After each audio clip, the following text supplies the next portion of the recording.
we are in a big club. The club cannot be in this position. So it comes a big responsibility on us. Hello and welcome to a Christmas episode of Ironcast. I'm Chris Scull. Joining me, Carlton Cole. And it's a big one today, Coley. Yeah. Best behaviour. We're going to put in 110% in this session. Yeah. Do you know why? Why? Our guest this week is the 19th permanent manager of West Ham United, making his podcast debut. Nuno Espírito Santo. Welcome to the Captain's Lounge at the London Stadium. Welcome, Nuno. Thank you so much. Thank you. So how do you feel? You've been here at West Ham now more than a few weeks, but how are you feeling? How you feel like you settled in? Still settling, to the city, to the club, to the players, to everything. I think it's important to try and know as much as possible. Today I was with some fans. Every chance I get is to try and collect the feeling of it. So I think it's good. How have you found living in London? Because I know it's totally different to living anywhere in the world. Yeah. And it's it could be quite chaotic. And how have you managed to navigate? It's a fantastic city. Yeah. It's beautiful. Yeah. Families settled? Yeah, family comes around Yeah. As much as they can. It's nice. Yeah. A lot of things to visit. Yeah. Fantastic city. Joe, one of the things we hear from new signings when they first join West Ham, and I think Carlton said this as well, is you don't realise how many West Ham fans there are until you join the club. And imagine when you're gaffer, everywhere you go, people are coming up to you, wishing you well. Have you been surprised by how many West Ham fans? Incredible. And all over London, not only around here. You go to central London and fans everywhere, and always nice things, and the message is clear. The message is clear. Listen, the fans, they understand what it takes to be it's not easy to be someone of significance at West Ham Football Club. So if you can take it in your stride and you can handle the fans, then you're gonna have a good way to go, and you'll always leave a good taste in their mouth. Yeah, this is what I honestly believe. If you give them, and it's up to us now to give, they give you 1,000 times more. Yes. And this is fantastic. Yeah. Fantastic. Yeah. We've seen glimpses of hopefully what's to come, and we were just off the back of the Aston Villa result as we talked today, where we went ahead twice and the atmosphere at London Stadium was pumping, and ultimately we didn't get anything from the game. And I felt like over the last few games, we've seen such an improvement in performances, but maybe we haven't got the rewards we necessarily deserved. What's your review been of the last few weeks?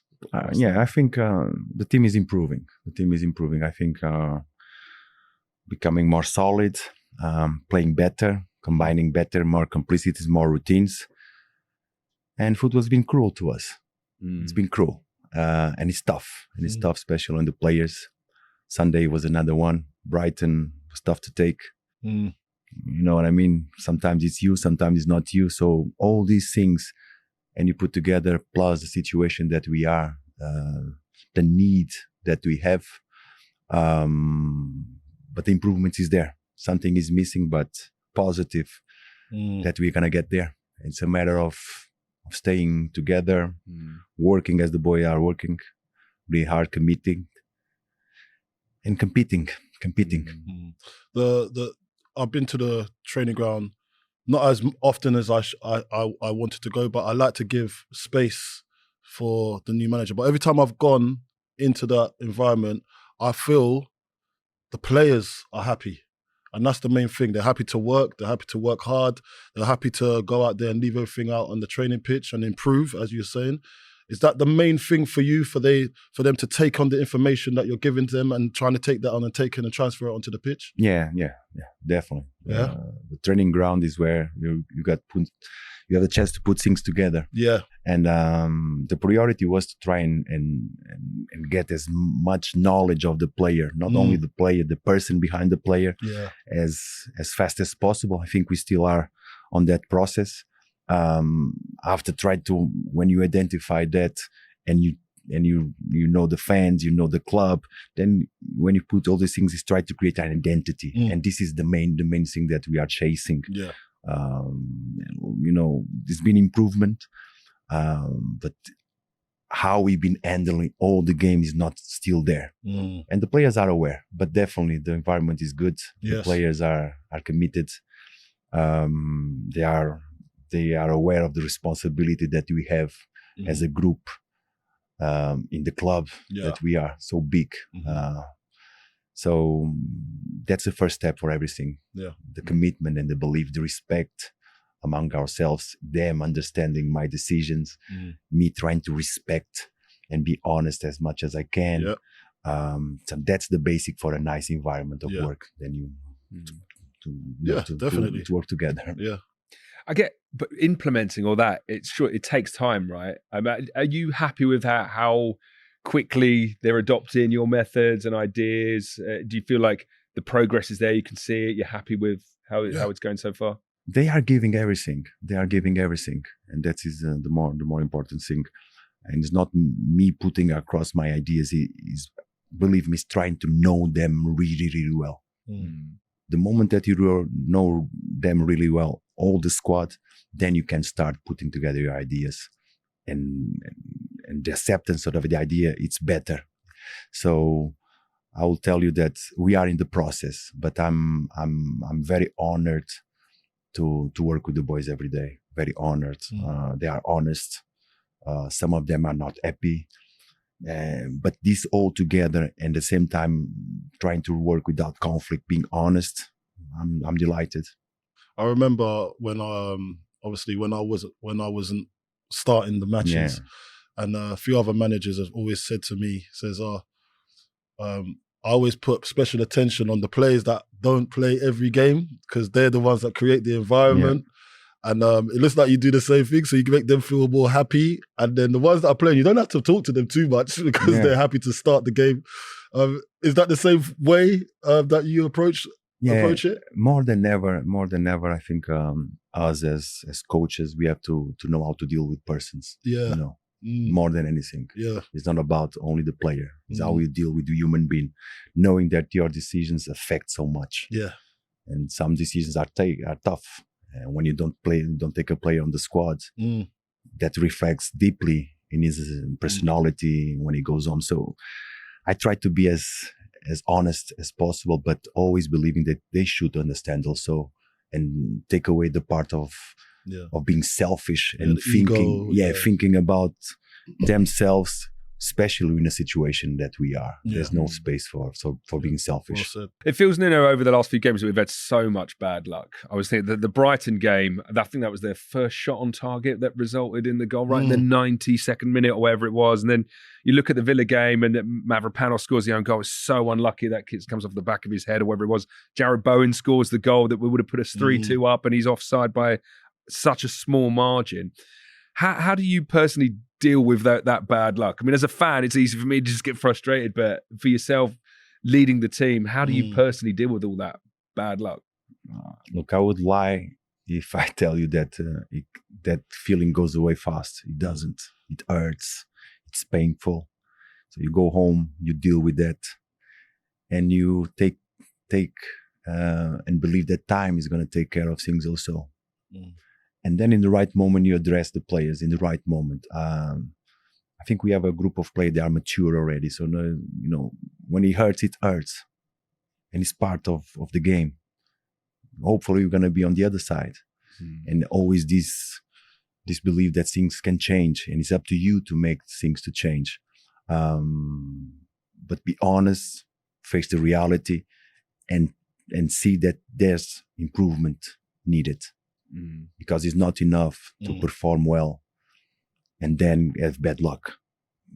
You know what I mean? Yeah, I know what you mean. I've noticed a few things from looking from afar. Definitely, we need to work on our reaction when it's not going our way, or is it something they've just picked up on the way and then now they're doing it? Because I see that, and that's changed the tide of our progression.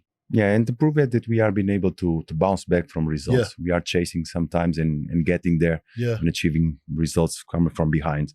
That shows character. Since I came, and we have to why I'm here. So let's not, because things were not okay, and one of the reasons was that the team when conceded a goal, immediately action after was But this is what football doesn't allow you to be like that. Yeah. It doesn't allow you to be like that. So I think that, like I said, they are mature enough to realize there's no space for a second mistake after one mistake. That is what really punishes you. You cannot afford to have a bad action and not immediately have a second bad action. Yeah.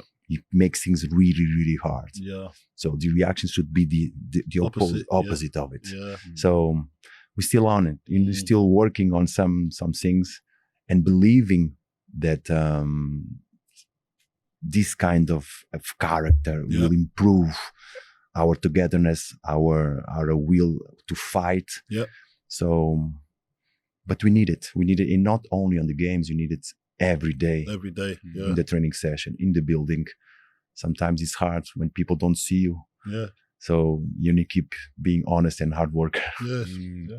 I mean, coming in, you've touched on there a few things that you saw as priorities. One of the things that we seem to have done a lot better on recently was set pieces and defending those, and also look down the other end as well. Is this something was quite high on your agenda of things to attack? Among many others, but the importance of set pieces today in the game are, especially here, what referees he allowed now, and they didn't allow before. So all these things have changed, and you have to adapt quickly. And it was something that was punishing us. Not only the set piece, the second phase was affecting us tremendously. And set pieces it's about individually focus and concentration and determination to do your job inside of a team task. Have you been happy so far with what you've seen in terms of the improvement with set pieces? Yeah. I think we are improvement. There's improvement there, and credit for the players. They are putting things right. Now we should improve on the other hand of the pitch also. Take advantage of. There's been some good delivery. It's been missing by inches.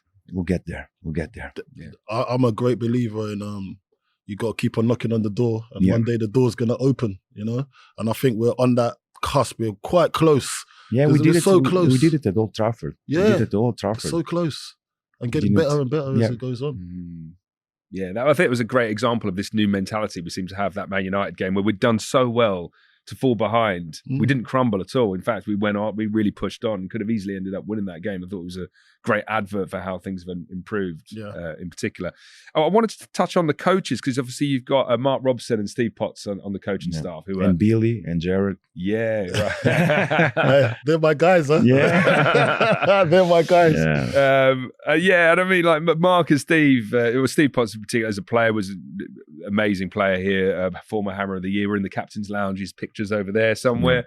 And Mark Robson was a coach here under David Moyes, and he's been around with the academy for a long time. I wondered, how important was it for you to bring onto your coaching staff players or coaches like that who knew the club so well? Was that an important factor? Very, very important. And are they like giving and they you are top professionals. Top professional. I'm really helpful. And it's not only Mark, Steve, it's Billy, it's Jared, it's Jordan, it's Rui, the goalkeeper coach. So it has to be a team.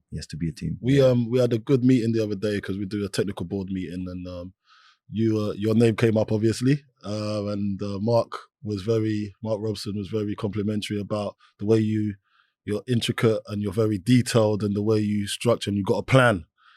And he said he's so privileged to see it. We're trying. The moment that all these things is a moment to try and create an identity, and it's so hard. But we definitely need it. Yeah, we definitely need it. Yeah.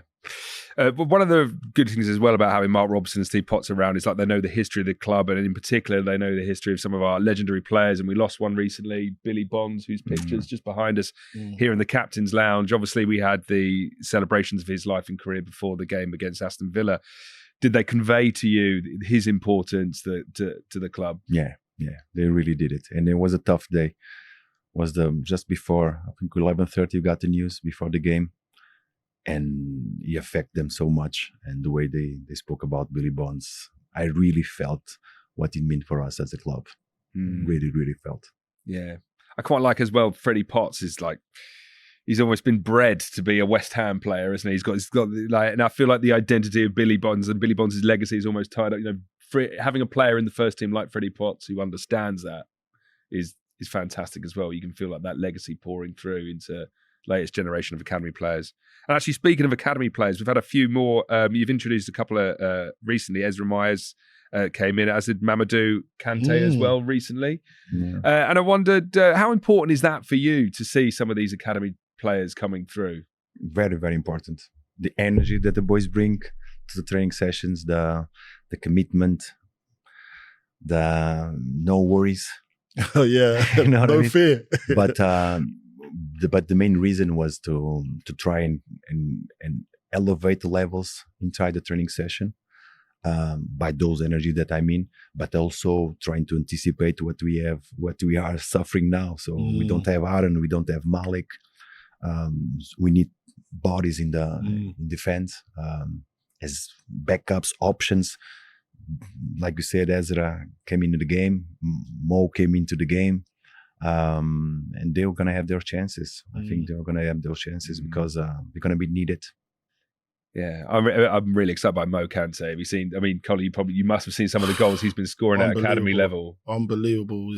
He's been a shining beacon in the under-21 level, and that's the thing. When you're playing out your skin at that level, but you still can't find a way into the first team. I know you have to be good enough first, but consistency of playing at that level and it's under-20, that's all you can do. And if you're in the line of vision of the manager and the manager decides to put you in the squad, that's a reward.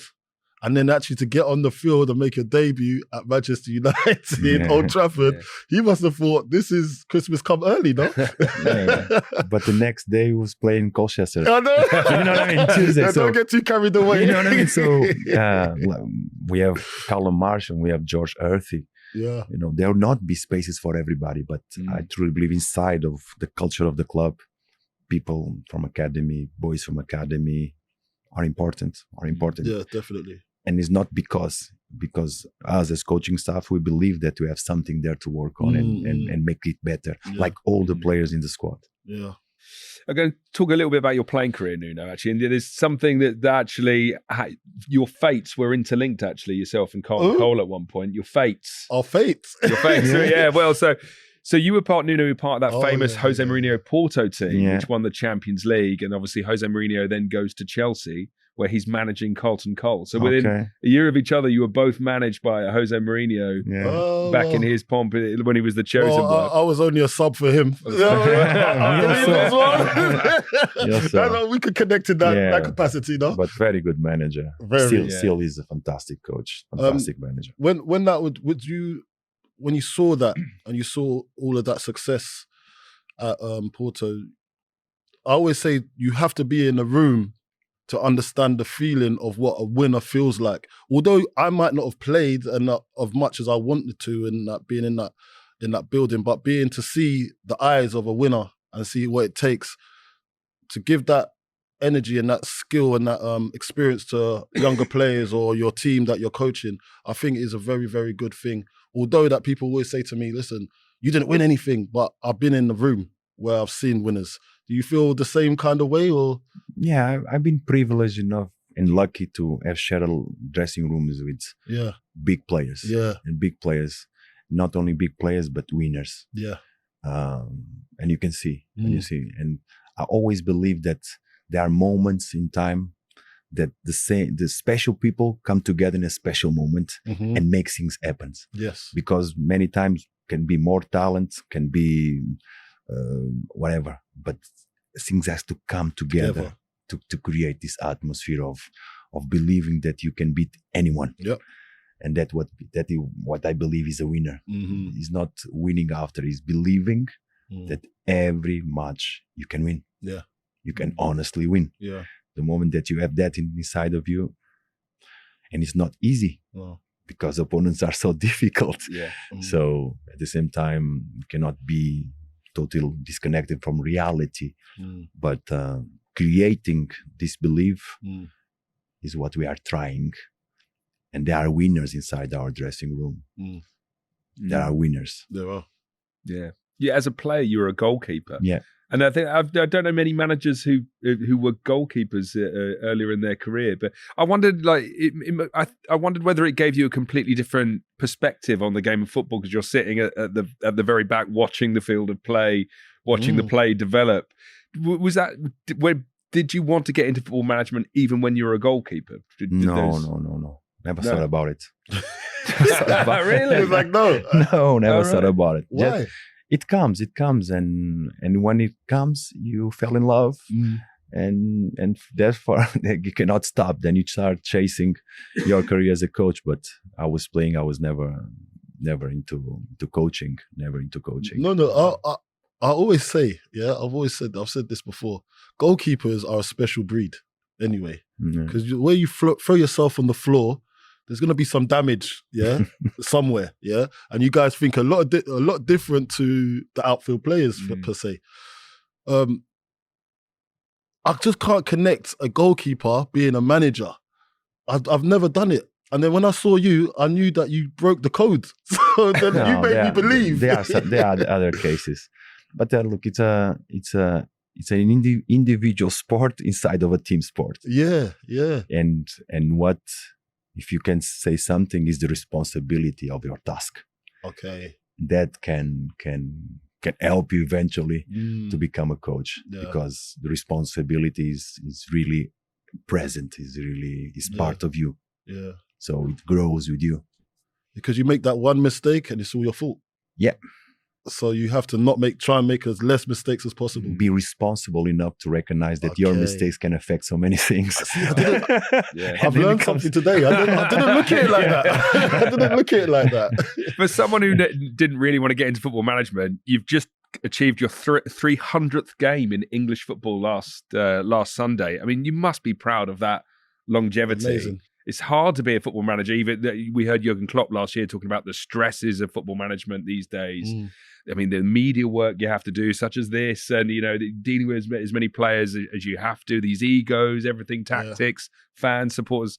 So, what do you put down that? That longevity? What do you put that down to? Football only matters what you do today. So what I'm trying to say is that don't get stuck of what you've done. That you'll keep and help you continue if you live day by day. Live in the present. Live in the present. You keep chasing your better, the best of you. Maybe that's why I already have 300 in England and many more in other places, because I love it every day. Yeah. You know what? That's what I was saying. So before we was on air, I was doing a bit of social media stuff for the club, and they was talking about what you done before and everything. I said I don't really like speaking about the past. I like speaking about what I'm doing today, and then probably the next couple of days. Just what you said, touching on what you just said there, I understand it's day by day, improving, being better than you was yesterday. It's not about what you done a year ago, 2 years ago. It's over. It's about progressing every day. Exactly that. Yeah. Oh, that's it. We are learning today. Yeah, we are learning today. This is an educational episode of Ironcast. Far more so than when we had Mad Dog on. I'd say that. Oh, yeah. Well, that was good. No, that was very good. That was good. That was good. Nuno, we see you on the touchline, and it's been great chatting with you today. You're very, I want to say, almost peaceful personality to be around. And on the touchline, you're not too animated. But when you're on the training ground, is that style different? What's your management style down at Rush Green day to day? I'm trying to be as more genuine as possible. Yeah, you're right. Sometimes on the touchline, I'm not so, but I'm working. My mind is working. I'm playing the game with my players. Every action, I play alongside them. I try to transmit, do this. And he does the other way around. I try to find out why he did the other way around. What is the reason behind the mistake, if it's individual, if it's a team. So my mind is always working, and the training ground is exactly the same. I'm trying to help our players become better. This is my main focus. Yeah. And in terms of the squad, are you enjoying being around this squad of players we've got at the moment? You enjoy their company? It's a big challenge. It's a big challenge. Big challenge. But with big challenges come big responsibilities. So I enjoy. I enjoy realizing that we are in a big club. We are in a big club. The club cannot be in this position. So it comes a big responsibility on us. Are you not focusing on the clubs around us in the position that we're in right now? Are you just focusing on what we are doing? Because I think there is a trap in focusing on, they've just got 3 points, so we need to. How are you approaching this, and how are you making the players focus on just us? It's impossible because the information comes from all angles. Yeah, so immediately. You play tomorrow and today. There's a game that involves teams that are around us. Yeah, but the moment that we should ignore the table. We should ignore everything that only can create more anxiety on us. So trying to avoid this perception from outside is what we are trying. So by simply trying to make our players focus on their jobs and their tasks inside the training ground and in the competition. So you cannot stop it. Of course, because that is the main thing for me. Yeah. That's the main thing for me is like the day that, see, when we was younger, we didn't have all of this. We had just newspapers. And whoever was on Twitter had access to that, but it wasn't coming at you from different angles. And the only time when you would probably hear certain other things would be the crowd when you're on the pitch. But now the boys have to deal with so much other noises, and it can make their brain not focus on what the prize is right now. I know as a manager now, it must be even, because you started managing probably before social media got so relevant. Now, how have you adapted to that noise that has become more louder in the background? Living with it. You have to live with it. You have to respect, but at the same time, try to select what is good or what is bad. Yeah. Because sometimes it's just a perception. Sometimes it's a false perception, and the players are affected. When we are affected in industry by a false perception of things, and that false perception can be a comment on a post. And it's a false perception, and maybe there are 10 comments, but those 10 comments, if they are not good, they will affect you. But the reality is that if there's 1,000, there's so many, but you just ignore it, and that creates a perception of things. Me personally, I try to ignore. But realizing that I'm always being judged. And on the players, the best way that I have to support them is to try and understand them, what creates on them fear, anxiety. Is there a routine that I can change to make you perform better? And we as a club, we are trying to work on our spaces, the day of the game, who the players see, who they are in contact with. So there are so many aspects that you can work on without saying that it's not true. Yeah, it's true, you know. The job of a football manager has got so much harder. Back in your day, mate. And even before you in the 90s, like you just had to deal with what was in the program that week. Yeah, maybe, yeah. And it doesn't help that these boys are reading it. They're reading these comments, and you're right. They're reading the small parts, which actually there's 1,000 good ones, but anyone that criticizes, that's what you're going to take notice of, right? The mentality has to be so you're strong so right. now. Yeah. Most West Ham fans are getting ready for Christmas, relaxing, finishing work. That is not the case for West Ham United. Busy Christmas period. Fulham on the 27th, and then that's the first of 4 games in 10 days. It's an incredibly busy period. How are you feeling as we head into this? We are aware of the challenge ahead of us in this, not only for us, all the teams are going to be involved in many games. The squad is going to be very important. Yeah. So the January transfer window will be open. There's going to be lots of speculation. We won't get into that. But what I wanted to ask is, what are you looking for in terms of a West Ham United player when it comes to mentality and personality? What do you want out of those players from a kind of mental perspective to be a player at West Ham? What they did today, what they gave us today as a group, tomorrow better, the next day better. Improvements. Better. But they are giving us, they are putting themselves to commit themselves to help. So this is what I want. This is what we need. Yeah. And then, as we enter the Christmas period and we're about to say goodbye to 2025, I wondered if you just had a final message for the fans, a New Year message, as we head into a busy 2026. I'm grateful. I'm really grateful for the support of the fans. I'm really, really grateful. Thank you. Good stuff. Good stuff. That was brilliant. That was good. Thank I you, learned Ollie. a lot today. I'm telling you, man. Yeah, you're right. Stay in the present. Stay in the present. Yeah. Build slowly. It's coming. Yeah.